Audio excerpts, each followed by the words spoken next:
شوہر بہت زیادہ نادار و مفلس ہے، تب بھی اسی شوہر کے ساتھ وفاداری کرو، اس کے ساتھ غداری مت کرو۔ اگر کوئی انسان کتنا ہی زیور کا لالچ دے، کتنی دولت کا لالچ دے، کتنے ہی کاروں میں بائک پہ گھومنے پھرنے کا لالچ دے، کبھی کسی کی طرف نگاہ اٹھا کر نہ دیکھنا، اس لیے کہ اگر دنیا کے اندر کسی کے زیور کے لالچ میں پھنس کر، اگر کسی دنیا دار انسان کی لالچ میں آ کر تم اپنی آبرو کا سودا کر بیٹھو گی، تم اپنی عزت کا سودا کر بیٹھو گی، سب کچھ چلا جائے گا، دنیا میں عزت بھی چلی جائے گی اور آخرت میں تم جہنم کا ایندھن بنو گی۔ اور اگر تم نے اپنی عزت کو سنبھال کر رکھا، اپنی حیا کو سنبھال کر رکھا اور غریب شوہر کے ساتھ تم نے وفاداری کے ساتھ اپنے شوہر کے ساتھ وفاداری کی، تو نبی کا فرمان سنو، میرے آقا فرماتے ہیں جو عورت اپنے غریب شوہر کے ساتھ وفاداری کے ساتھ رہتی ہے، اپنی آبرو کا سودا نہیں کرتی، ایسی عورت کو اللہ میری بیٹی فاطمہ کے ساتھ بغیر حساب و کتاب جنت میں داخل فرمائے گا۔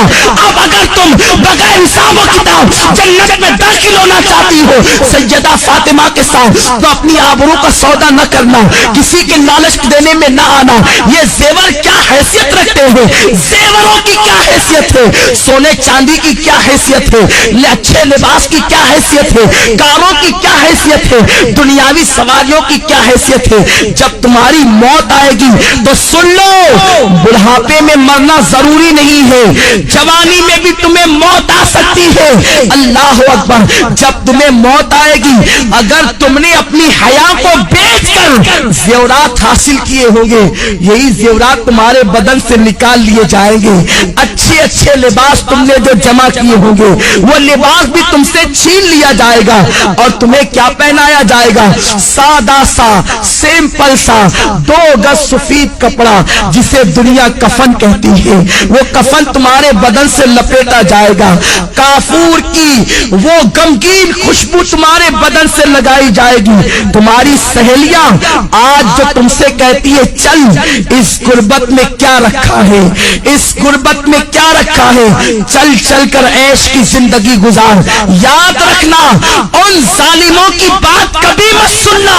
اے سیدہ فاطمہ کی کنیزاؤں، نبی نے اپنی بیٹی کا نکاح کسی کروڑ پتی کے ساتھ نہیں کیا تھا، نبی نے اپنی بیٹی کا نکاح ایسے علی کے ساتھ کیا تھا جس کے پاس گھر بھی رہنے کو موجود نہ تھا۔ حضرت علی کے میں سے میرے آقا کہتے ہیں علی میں فاطمہ کے ساتھ تمہارا نکاح کرنا چاہتا ہوں۔ علی ایسے تھے اس وقت ان کے پاس مہر دینے کے لیے پیسے بھی نہ تھے، کپڑے پہنانے کے لیے پیسے بھی نہ تھے، عرض کرتے ہیں یا رسول اللہ نہ مہر دینے کے پاس میرے پاس پیسے ہیں، نہ کپڑا خریدنے کے لیے میرے پاس پیسے ہیں۔ حضور فرماتے ہیں میری زرہ لے کر کے جاؤ، اسے بازار میں بیچ دو اور کپڑے خرید کر کے لاؤ اور فاطمہ کا مہر ادا کرو۔ میں پوچھنا چاہتا ہوں نبی چاہتے تو اپنی بیٹی کا نکاح کسی دولت مند کے ساتھ کر دیتے، بڑے بڑے دولت مند میرے سرکار کی بیٹی کا ہاتھ مانگنے کے لیے آئے تھے، مگر نبی جانتے تھے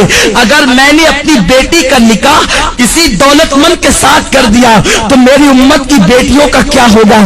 میری امت کی بیٹیاں زندگی کیسے گزارے گی۔ نبی نے اپنی بیٹی کا نکاح ایک غریب علی کے ساتھ کر کے دنیا کو بتا دیا کہ غریب شوہر کے ساتھ ایمانداری اور وفاداری کے ساتھ اپنی زندگی کو گزار دینا یہ نبی کی بیٹی فاطمہ کی سنت ہے، تمام جنتی عورتوں کی سردار کی سنت ہے۔ میرے آقا علیہ الصلوۃ والتسلیم کی کنیزاؤں سیدہ فاطمہ اتنے غریب ہی کے عالم میں اپنی زندگی کو گزارتی تھی کہ اپنے ہاتھوں سے چکی خود پیستی تھی، چکی پیسنے سے ہاتھوں میں چھالے پڑ گئے تھے، مشکیزہ بدن پر رکھ کر کے پیٹھ پر لاد کر مشکیزے سے پانی لاتی، نبی کی شہزادی کے پیٹھ پر اس مشکیزے کے کالے کالے نشان پڑ گئے تھے۔ میری بہنوں تم بھی تو اچھا لباس پہنتی ہو، نبی کی بیٹی تو 72 پیون لگی ہوئی ایک چادر اوڑھتی تھی اور ایک چادر کے علاوہ نبی کی بیٹی کے پاس دوسری کوئی چادر موجود نہ تھی، تم تو 3 مرتبہ